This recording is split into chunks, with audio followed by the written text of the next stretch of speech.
Hello, Taurus. You have an important month ahead of you with the unpredictable Uranus returning to your sign for a few months, with also a full moon in your sign and a lot going on in Scorpio, which is your astrological area of important one-on-one relationships. And we are going to cover all of that and more. So let's begin. I'm Nadia, the astrologer for people who do not necessarily believe in astrology but love hearing their monthly horoscopes. And this is yours for November 2025.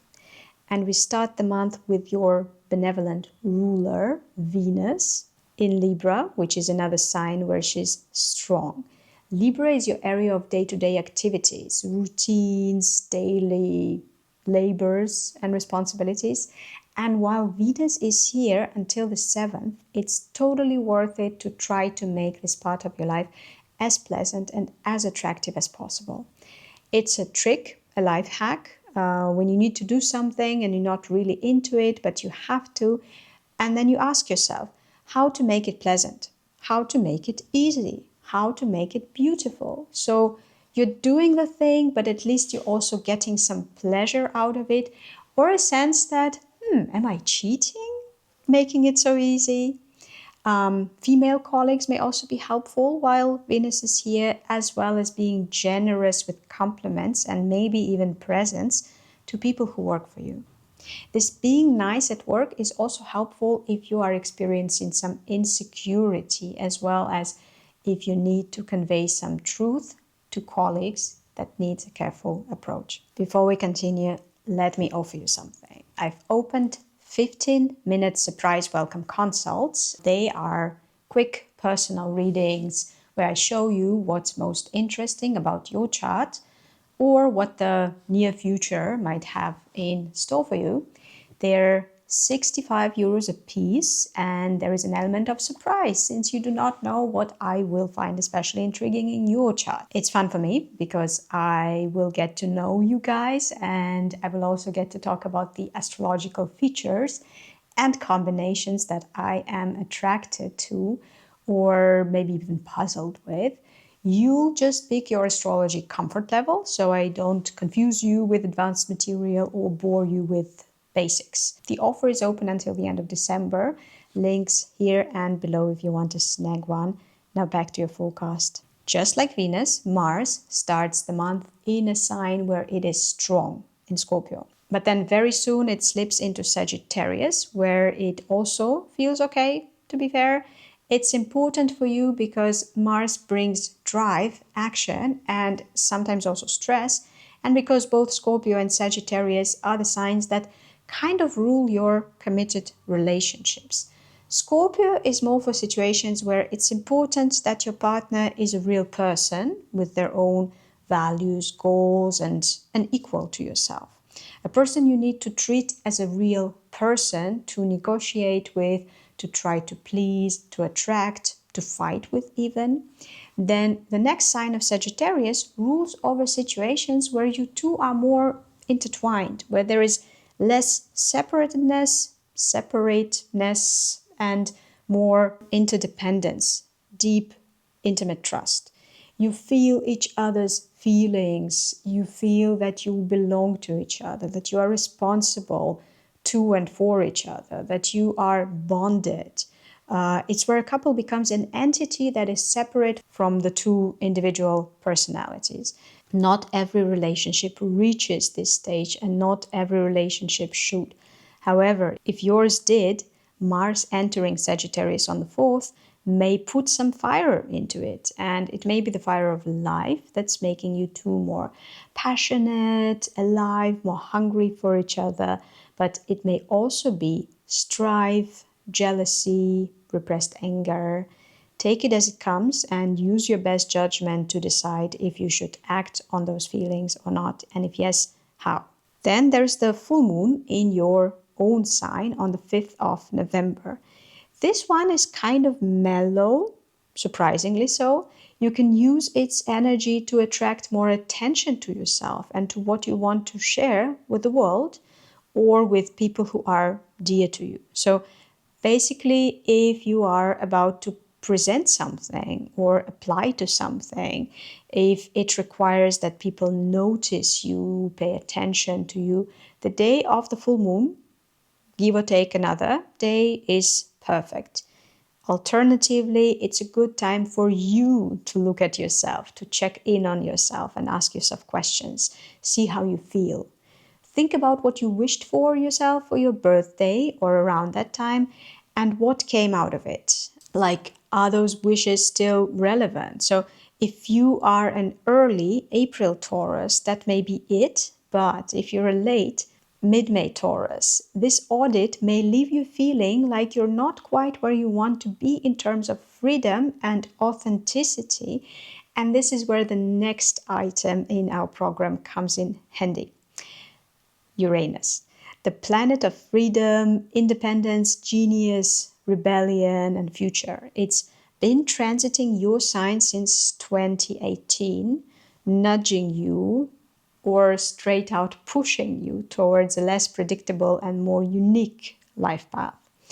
In July this year, it entered the next sign of Gemini, but now it's retrograding back into your own sign for just a little bit to give you one last chance to use its help. So it will be in Taurus from the 8th of November this year until the 26th of April 2026, when it leaves your sign for good, for decades. You will not see it in Taurus unless medicine pushes the average life expectancy to beyond 100. So if you feel that you still could become more like yourself and less like what everyone else wants you to be, you still can. Uranus is ready to help you. And yes, it will involve disappointing some people, maybe some well-meaning and important people, but this is your life. And if you want to live it authentically, Uranus is on board. This is especially important for the late-born Taurus people, but not impossible for everyone else. And by the way, this Uranus is immediately getting a lot of support from the water sign planets, which means that your feelings and your intuition will all support this mission. Now to Mercury. It starts out in Sagittarius, making you more curious about this area of deep intimacy that Mars will be energizing throughout the month. But then it slows down until on the 10th, Mercury turns retrograde. It will enter back into Scorpio on the 19th and will end its retrograde there on the 30th. What that means for you is that the first half of the month, something will come up in the area of intimate trust or in the depths of your own psyche or related to using the property or the resources of somebody else.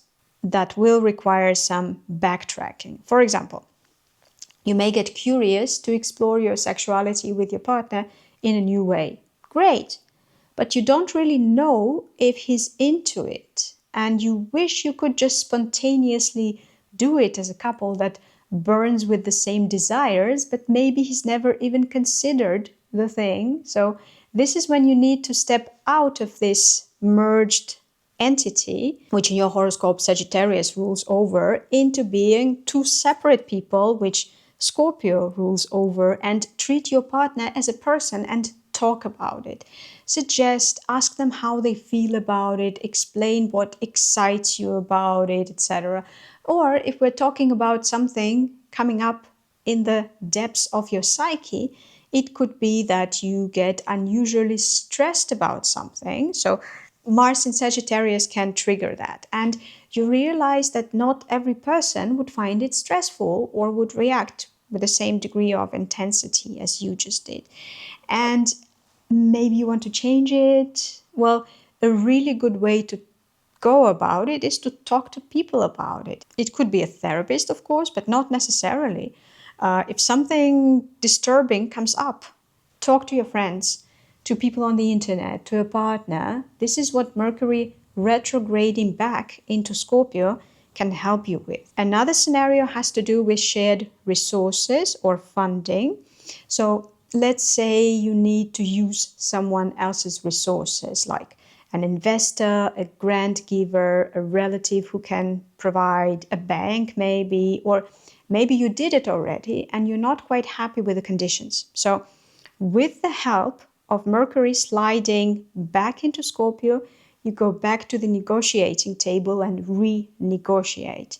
The retrograde itself will end on the 30th of November, but the issue will only be done and dusted by the end of the year, so by the end of December. Now, Jupiter. It's always useful to keep in mind where Jupiter is this year, because this is where good opportunities are easier to snatch.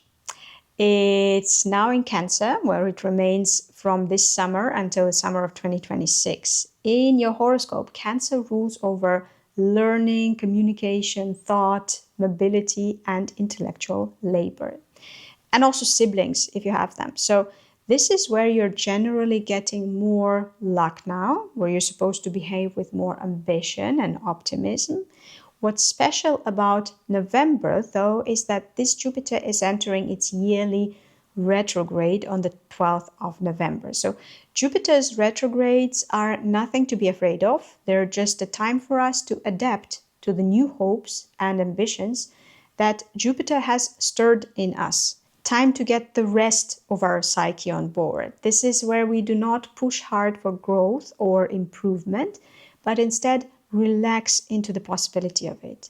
In your case, we're talking about intellectual development, new horizons in transportation or mobility, or just an ambitious intellectual or creative task that you earlier already took on or are thinking of taking on.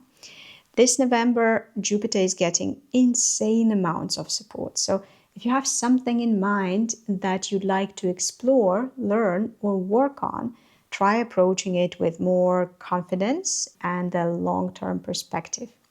The idea is not to storm it and overwhelm yourself. It's more to make a sustainable habit, a hobby, or a part of your job that you will actually be able to do long-term. So follow your genius, but learn how to pace yourself, how to make it sustainable long-term. The new moon in Scorpio that's happening on the 20th is a potential turning point for some of the important one-on-one relationships in your life. So maybe a marriage or a friendship or a collaboration. The key here is to stay true to yourself.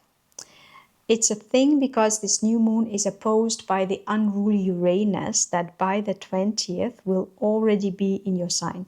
Uranus is trying very hard to make sure you are following your own path, even if it means you will have to disappoint someone. And so if you are feeling that, yes, I am true to myself, but a part of being true to myself is investing in relationships that are important to me, this is, of course, the best. It's not all, though. This new moon is also influenced by Mercury in Scorpio. That's at the time of the new moon going to be retrograde. So do not try to come to a final decision or agree on something forever with your partner or a friend. Try instead to keep talking and listening. Ideally, you would agree that there is some issue or some project or some mission that you two want to tackle. And then you give yourselves enough time to try to find a solution that you would both be happy with. Do not rush the process. Creative problem solving usually takes time. And then this new moon is also getting crazy amounts of support, by the way. So even if the sustainable solution is not obvious at first, keep the faith and see how things will unfold. This November is one of the rare opportunities to improve your relationships in a truly ingenious manner, or to achieve something together that is otherwise not easily achievable. Finally, my favorite part of this month's astrology also has to do with Scorpio. So after the new moon here, the focus switches to Mercury and Venus that are forming all of the wonderful, supportive, beneficial aspects to like Jupiter in Cancer and Saturn and Neptune in Pisces. This is when some of your important relationships may flourish like they haven't flourished in a while. It's a good time to be with people you like, people you admire, people you find stimulating. There can be a lot of love, exchange of ideas, and shared inspiration. The spicy addition to all of that is that the unruly Uranus in your sign will be throwing a tantrum if it feels like you're not true to yourself. So enjoy people, but do be true to yourself. It's even more important because all of this gentle, supportive energy may be a little too relaxing. So in order to not be put to sleep, do check in with yourself and with your rebellious side on a regular basis, especially in the final 10-ish days of November.